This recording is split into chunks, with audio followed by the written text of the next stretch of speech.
Hello there! Andito ako ngayon sa isa sa mga bus stop dito sa Israel at pupunta ako sa Tel Aviv. Kaya inaantay ko dito yung bus na sasakyan ko. Pero bago ang lahat, gusto ko muna ipakita sa inyo ang mga oranges. O diba, hinog na yung iba. Season na kasi nila ngayon.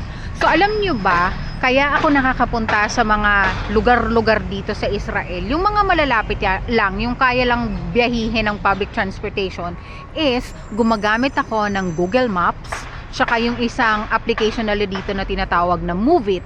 Alam nyo ba na hindi ako makakaalis o hindi ko kayang puntahan yung mga lugar dito kung walang Google Maps at Move It, kasi yun lang talaga, dun lang ako nakasandal every time na bumabiyahe ako, kasi dun sa app na yun, syempre nandun na yung location, tapos ilalagay mo lang dun kung saan ka galing at saan ka pupunta, ipapakita na nila kung paano mo mapupuntahan yung lugar na yun. Kaya napakalaking tulong lalo na sa mga OFW na katulad ko.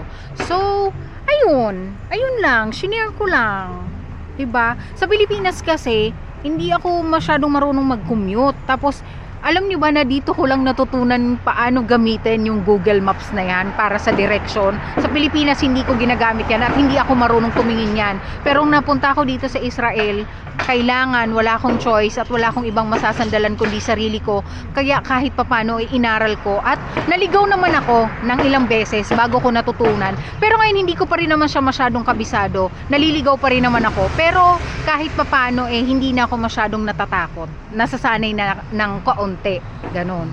So, ayun lang. Shinare ko lang. Yung mga isang struggle pag OFW ka. Yung transportation. Ayun lang. Ingat kayo palagi. Bye!